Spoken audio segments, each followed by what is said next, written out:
5واں point, ہم نے کوئی چندہ بک نہیں بنائی. سب سے بڑا مسئلہ ہی ہے. میرے اس وقت بھی آفیشیل یوٹیوب چینل کی کمائی آلموسٹ 1 کروڑ کے قریب بن جائے اگر میں ویڈیو ایڈز کے اوپر اسے مونیٹائز کروں. اور اگر میں کانٹینٹ آئی ڈی لے لوں تو جتنے میرے نام کے اوپر چینل بنے ہوئے ہیں ان ساروں کی کمائی میرے اکاؤنٹ میں آنا شروع ہو جائے گی. یعنی وہ اپلوڈ سٹوڈنٹس کر رہے ہوں گے، کمائی مجھے مل رہی ہوگی. تو آپ ذرا اندازہ کریں، میں تو روزانہ کوئی 100-150 مولوی خرید سکتا ہوں روزانہ، پورے سال کی تنخواہیں ایڈوانس میں دے کے. کوئی مسئلہ ہے میرے لیے؟ لیکن ہم نے یہ کام نہیں کیا. اور اس لیے نہیں کیا کہ ہم قرآن و سنت کی تعلیمات میں اسے حرام سمجھتے ہیں. حالانکہ یہ میں کسی سے چندہ نہ مانگ رہا ہوتا. اگر میرے چینل کی کمائی ہے میں لے رہا ہوں تو میں کسی سے تو چندہ نہیں مانگ رہا. یہ تو سائیڈ بینیفٹ ہے. میرا چندہ تب ہوتا نا جس طرح اس وقت بڑے انٹرنیشنل سپیکرز ہیں، ان کی ویڈیوز اگر آپ نے لینی ہو تو ویڈیوز خریدنی پڑتی ہیں آپ کو. ویب سائٹ سے بھی ڈاؤن لوڈ کرنی ہو نا تو وہ ڈالرز دینے پڑتے ہیں آپ کو سال کے. میں نام نہیں لیتا، پھر وہ لوگ برا مان جائیں گے. ہم نے دنیا کی جتنی حدیث کی کتابیں اس وقت تک اردو میں ٹرانسلیٹ ہو چکی تھی آلموسٹ ساری بڑی وہ فری رکھ دی ہوئی ہیں ان کے PDF اپنی ویب سائٹ کے اوپر. میرے سارے کی ساری ویڈیوز فریلی اویلیبل ہیں، ڈاؤن لوڈ کر سکتے ہیں. لہذا میں ایسے تو نہیں، یہ تو سائیڈ بینیفٹ تھا کہ میں ویڈیو ایڈز چلا کے تو کمائی کر لیتا. ویڈیو ایڈز نہیں چلائے، صرف امیجز تک اس کو رکھا، کمپرومائز کیا. اس وجہ سے کہ اللہ کو کیا جواب دیں گے کہ ہم دین کے نام کے اوپر جو ہے وہ غیر شرعی فعال کر رہے ہیں. تو یہ ایک بہت بڑی خوبی تھی. چندہ بک بھی نہیں بنائی اور جو اپنی خود محنت کی کمائی تھی وہ بھی نہیں لی، صرف اس وجہ سے کہ شریعت کی حد نہ ٹوٹے. اب مجھے بتائیں، یہی چند چیزیں ہوتی ہیں جس سے آپ لوگوں کو جج کرتے ہیں کہ وہ اس سسٹم سے کیا بینیفٹ حاصل کر رہا ہے. تو ہم اس سسٹم کے بینیفیشری ہے ہی نہیں ہے.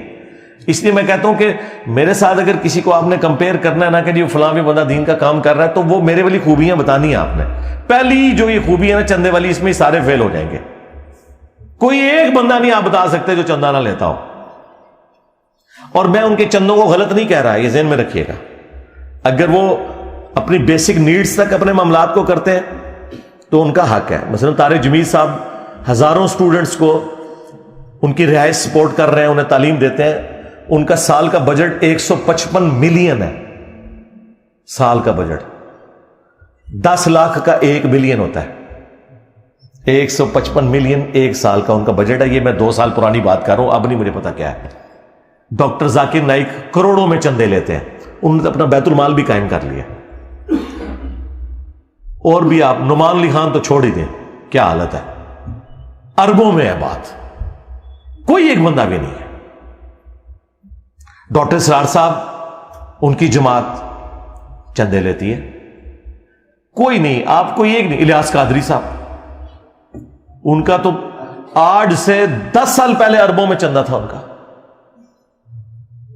چندہ بکس رکھی ہوئی ہیں، چندے باکسز رکھے ہوئے ہیں. ہم نے کوئی ایسی بات نہیں کی ہوئی. کیوں؟ اس لیے کہ ہم نہیں چاہتے کہ کوئی شخص ہمیں کل کو یہ تانا دے کہ یہ پیسے کمانے کے لیے اس نے سب کچھ کیا ہے. اب بھی اگر آپ کو یقین نہ ہے کہ ہم اپنی دعوت کے ساتھ مخلص ہیں تو اپنی عقل کا علاج کروائیں. ہاں، اس کے بعد پھر یہ لوگ یہ کہتے ہیں کہ جی اسے یہود و نصارہ سے، ایجنسی سے فنڈنگ ہوتی ہے. یہود و نصارہ آپ کو یہ کہیں گے کہ قرآن، بخاری اور مسلم پڑھو تو تم ہدایت پا جاؤ گے. ہاں، اور یہود و نصارہ کے ایجنٹ وہ ہیں جو کہتے ہیں قرآن ڈائریکٹ نہ پڑھنا، گمراہ ہو جاؤ گے. ہاں، مجھے بتاؤ، اگر آج کوئی یہودی آ کے آپ کو کہنا قرآن نہیں پڑھنا مسلمانوں، یہ کتاب پڑھ کے انسان گمراہ بھی ہو سکتا ہے، تو ہم پورے ملک کے اندر ریلیاں نکالیں گے اس کے خلاف. اور آپ کا ہر مولوی ممبر پہ آگے کیا کہہ رہا ہے؟ قرآن ڈائریکٹ نہیں پڑھنا، گمراہ ہو جاؤ گے. ڈائریکٹ بخاری نہیں پڑھنی، گمراہ ہو جاؤ گے.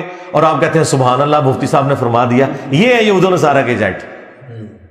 دوسرا، ایجنسیز کی آپ بات کرتے ہیں، چاہے انٹرنیشنل ایجنسی ہو یا اندر کی ایجنسیز ہو. آپ سمجھ سکتے ہیں کہ میرے جیسے آؤٹ سپوکن بندے کو جو کسی کا لحاظ نہیں کرتا، وہ اس کو پیسے کی بنیاد کے اوپر خرید سکتے ہیں. عمران خان صاحب جب اپنی پیک کے اوپر تھے اور پوری فوج ان کے پیچھے کھڑی تھی، میں اس وقت بھی لحاظ نہیں کرتا تھا ان کی پالیسیز کا، آپ کو پتا ہے. ہاں، جہاں مولوی ان کے ساتھ زیادتی کرتے تھے میں دفاع کرتا تھا، لیکن جو فوج کا پالیٹکس میں کردار ہے، میں اس وقت کرٹیسائز کرتا تھا.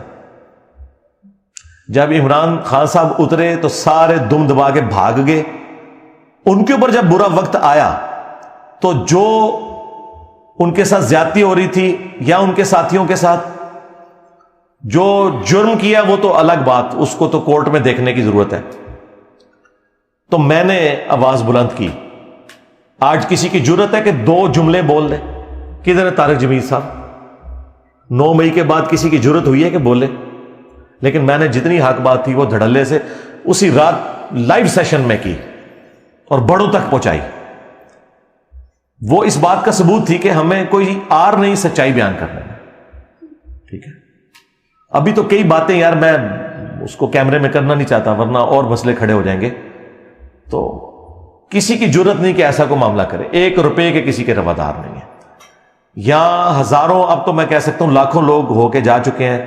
سب کو ریسرچ پیپرز فری دیے ہیں، سب کو دودھ پتی پلائی ہے فری. جو صبح جلدی آتے ہیں انہیں ناشتہ بھی کرواتے ہیں، سموسے بھی، سب کچھ اپنی جیب سے کرتے ہیں. یہ وہ واحد خانقاہ ہے توحید کی جہاں پر چندے لیے نہیں جاتے بلکہ اپنی جیب سے کھلایا جاتا ہے. ہاں، آپ یہ جو صوفیاء کی خانقاہوں کی بھی بات کر رہے ہیں نا کہ وہاں فری کھانا کھلایا جاتا ہے، نا نا نا نا جناب. جو بندہ آپ سے 1 لاکھ روپے لے کے آپ کو 1 روپے آپ کے اوپر لگا لے اور آپ یہ کہہ رہے ہیں وہ فری کھلا رہا ہے. آج داتا دربار کے چندے بند کر دیں، آج پاک پتن کے آپ چندے بند کر دیں. یہاں کوئی صفائی کرنے والا بھی آپ کو مل گیا تو مجھے پکڑ لیجئے گا. یہ دربار چل رہے ہیں چندوں کے اوپر، اور جدھر 150 بندہ صرف نوٹ گننے کے لیے بیٹھا ہوتا ہے شام کے وقت، اگر وہاں پہ 2-4 دیگیں جو لوگوں نے فری چڑھائی ہوئی ہیں وہ آپ کو کھانا کھلا دیتے تو آپ کیا کہہ رہے ہیں یہ بابا جی کر رہے ہیں؟ بابا جی تو خود آپ کے چندوں کے اوپر چل رہے ہیں. ہاں، باباؤں کے بابا آ گئے آپ. ہاں، تو یہ سارا فراڈ ہے. یہ آپ لوگوں نے کبھی غور ہی نہیں کیا تھا کہ آپ سے لے کر یہ سلطانہ ڈاکو والا کام کر رہے تھے. ہاں، امیروں سے لے کے غریبوں پہ لگا دیا. یہ غریبوں سے لے کے تھوڑا سا غریبوں پہ لگاتے ہیں اور کہتے ہیں جی وہ بابا جی کھلا رہے ہیں. کوئی بابا نہیں کھلا رہا بھائی.